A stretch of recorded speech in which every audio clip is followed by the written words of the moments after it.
ಕಪ್ಪು ಬೆಕ್ಕು the black cat ಎಂಬುದು American ಬರಹಗಾರ ಎಡ್ಗರ್ ಅಲನ್ ಪೋ ಅವರ ಸಣ್ಣ ಕಥೆಯಾಗಿದೆ.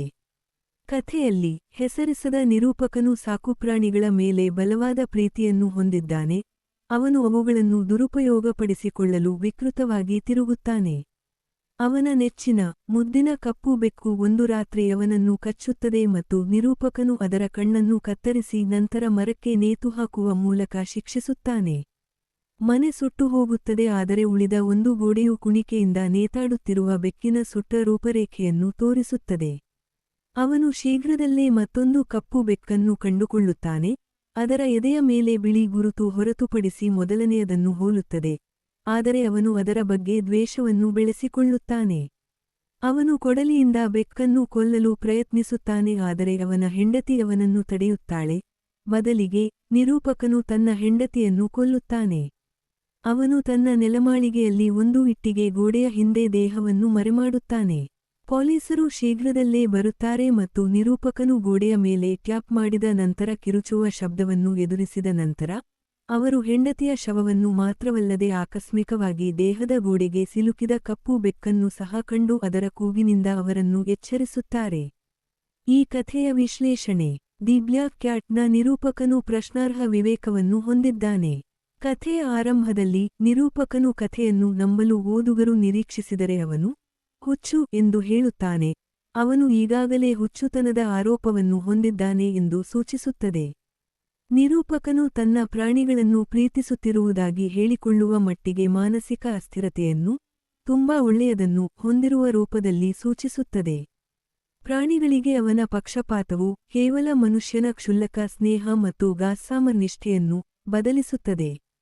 ನಿರೂಪಕನ ಹೆಂಡತಿಯು ಪ್ರಾಣಿಗಳ ಮೇಲಿನ ಅವನ ಪ್ರೀತಿಯನ್ನು ಹಂಚಿಕೊಳ್ಳುವುದರಿಂದ ಅವನು ಅವಳನ್ನು ಮತ್ತೊಂದು ಸಾಕುಪ್ರಾಣಿ ಎಂದು ಭಾವಿಸುತ್ತಾನೆ. ಅವನು ಮನುಷ್ಯರನ್ನು ನಂಬುವುದಿಲ್ಲ ಮತ್ತು ಇಷ್ಟಪಡುವುದಿಲ್ಲ. ಹೆಚ್ಚುವರಿಯಾಗಿ ಪ್ರಾಣಿಗಳ ಮೇಲಿನ ಅವನ ಅತಿಯಾದ ಪ್ರೀತಿಯನ್ನು ಅರ್ಥಮಾಡಿಕೊಳ್ಳುವಲ್ಲಿ ಅವನ ವೈಫಲ್ಯವು ಅವನ ಕ್ರಿಯೆಗಳಿಗೆ ಅವನ ಉದ್ದೇಶಗಳನ್ನು ವಿವರಿಸಲು ಅವನ ಅಸಮರ್ಥತೆಯನ್ನು ಸೂಚಿಸುತ್ತದೆ. ಪೋ ಅವರ ಕರಾಳ ಕಥೆಗಳಲ್ಲಿ ಒಂದಾದ ದಿ ಬ್ಲ್ಯಾಕ್ ಕ್ಯಾಟ್ ಆಲ್ಕೋಹಾಲ್ ಅನ್ನು ತೀವ್ರವಾಗಿ ಖಂಡಿಸುತ್ತದೆ. ನಿರೂಪಕನ ವಿಕೃತ ಕ್ರಮಗಳು ಅವನ ಮದ್ಯಪಾನದಿಂದ ಉಂಟಾಗುತ್ತವೆ. ಇದು ಅವನ ವ್ಯಕ್ತಿತ್ವವನ್ನು ನಾಶಪಡಿಸುತ್ತದೆ. ಕಪ್ಪು ಬೆಕ್ಕಿನ ಬಳಕೆಯು ವಿವಿಧ ಮೂಢನಂಬಿಕೆಗಳನ್ನು ಹುಟ್ಟುಹಾಕುತ್ತದೆ.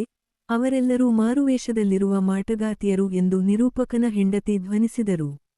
ಪೋ ಕಪ್ಪು ಬೆಕ್ಕನ್ನು ಹೊಂದಿದ್ದರು. ಅವರ instinct versus reason A black cat ನಲ್ಲಿ ಅವರು ಹೀಗೆ ಹೇಳಿದರು: ಈ ಲೇಖನದ ಬರಹಗಾರರು ವಿಶ್ವದ ಅತ್ಯಂತ ಗಮನಾರ್ಹವಾದ ಕಪ್ಪು ಬೆಕ್ಕುಗಳ ಮಾಲೀಕರಾಗಿದ್ದಾರೆ, ಮತ್ತು ಇದು ಬಹಳಷ್ಟು ಹೇಳುತ್ತಿದೆ, ಏಕೆಂದರೆ ಕಪ್ಪು ಬೆಕ್ಕುಗಳು ಎಂದು ನೆನಪಿನಲ್ಲಿಡಲಾಗುತ್ತದೆ. ಅವರೆಲ್ಲರೂ ಮಾಟಗಾತಿಯರು. ಸ್ಕಾಟಿಷ್ ಮತ್ತು ಐರಿಷ್ ಪುರಾಣಗಳಲ್ಲಿ ಕ್ಯಾಟ್ಸಿತ್ ಅನ್ನು ಕಪ್ಪು ಬೆಕ್ಕು ಎಂದು ವಿವರಿಸಲಾಗಿದೆ. ಅದರ ಎದೆಯ ಮೇಲೆ ಬಿಳಿ ಚುಕ್ಕೆ ಇದೆ. ನಿರೂಪಕನು ಹೋಟೆಲಿನಲ್ಲಿ ಕಾಣುವ ಬೆಕ್ಕಿನಂತೆ ಅಲ್ಲ. ಅಂಡರ್ವರ್ಲ್ಡ್ನ ರೋಮನ್ ದೇವರ ನಂತರ ನಾಮಸೂಚಕ ಬೆಕ್ಕಿಗೆ ಪ್ಲೂಟೋ ಎಂದು ಹೆಸರಿಸಲಾಗಿದೆ. ಕಥೆಯ ಪ್ರಾರಂಭದಲ್ಲಿ ಪ್ಲೂಟೋ ತಟಸ್ಥ ಪಾತ್ರವಾಗಿದ್ದರೂ, ನಿರೂಪಕನು ಮದ್ಯವ್ಯಸನಿಯಾದ ನಂತರ ನಿರೂಪಕನ ದೃಷ್ಟಿಯಲ್ಲಿ ಅವನು ವಿರೋಧಿಯಾಗುತ್ತಾನೆ. ಆಲ್ಕೋಹಾಲ್ ನಿರೂಪಕನನ್ನು ನಿರುತ್ಸಾಹ ಮತ್ತು ಹಿಂಸೆಗೆ ಒಳಪಡಿಸುತ್ತದೆ. ಎಲ್ಲವೂ ಅವನನ್ನು ಕೋಪಗೊಳ್ಳುವ ಹಂತಕ್ಕೆ ತಳ್ಳುತ್ತದೆ. ನಿರ್ದಿಷ್ಟವಾಗಿ ಪ್ಲೂಟೋ ಯಾವಾಗಲೂ ಅವನ ಪಕ್ಕದಲ್ಲಿರುತ್ತಾನೆ. ಅವನ ಉಪಸ್ಥಿತಿಯನ್ನು ತಪ್ಪಿಸುವಾಗಲೂ ಅವನನ್ನು ಕಾಡುವ ದುಷ್ಟ ಮಾಟಗಾತಿಯಾಗುತ್ತಾನೆ. ನಿರೂಪಕನು ಪ್ಲೂಟೋನ ಕಣ್ಣನ್ನು ಅದರ ಸಾಕೆಟ್ನಿಂದ ಕತ್ತರಿಸಿದಾಗ, ಇದು ನೈತಿಕ ಒಳಿತಿನ ಅವನ ಸ್ವಂತ ದೃಷ್ಟಿಗೆ ಸ್ವಯಂ ಉಂಟುಮಾಡಿಕೊಂಡ ಭಾಗಶಃ ಕುರುಡುತನದ ಸಂಕೇತವಾಗಿದೆ. ನಿರೂಪಕನ ಮನೆಯನ್ನು ನಾಶಪಡಿಸುವ ಬೆಂಕಿಯು ನಿರೂಪಕನ ಬಹುತೇಕ ಸಂಪೂರ್ಣ ನೈತಿಕ ವಿಘಟನೆಯನ್ನು ಸಂಕೇತಿಸುತ್ತದೆ. ಗೋಡೆಯ ಮೇಲೆ ಪ್ಲೂಟೋದ ಅನಿಸಿಕೆ ಮಾತ್ರ ಉಳಿದಿದೆ. ಇದು ಅವನ ಕ್ಷಮಿಸಲಾಗದ ಮತ್ತು ಸರಿಪಡಿಸಲಾಗದ ಪಾಪವನ್ನು ಪ್ರತಿನಿಧಿಸುತ್ತದೆ. ವಾಕ್ಚಾತುರ್ಯದ ದೃಷ್ಟಿಕೋನದಿಂದ ಪೋ ಬಳಸುತ್ತಿರುವ ಲೋಪಗಳ ಪರಿಣಾಮಕಾರಿ ಯೋಜನೆ ಡಯಾಜುಗ್ಮ, ಅಥವಾ ಒಂದು ವಿಷಯಕ್ಕೆ ಅನೇಕ ಕ್ರಿಯಾಪದಗಳನ್ನು ಬಳಸುವುದು. ಇದು ಸರ್ವನಾಮಗಳನ್ನು ಬಿಟ್ಟುಬಿಡುತ್ತದೆ. ಇನ್ಸ್ಪೆಕ್ಟರ್ ಕ್ರಿಯೆಗಳನ್ನು ಒತ್ತಿಹೇಳುತ್ತದೆ ಮತ್ತು ನಿರೂಪಣೆಯನ್ನು ತ್ವರಿತ ಮತ್ತು ಸಂಕ್ಷಿಪ್ತಗೊಳಿಸುತ್ತದೆ.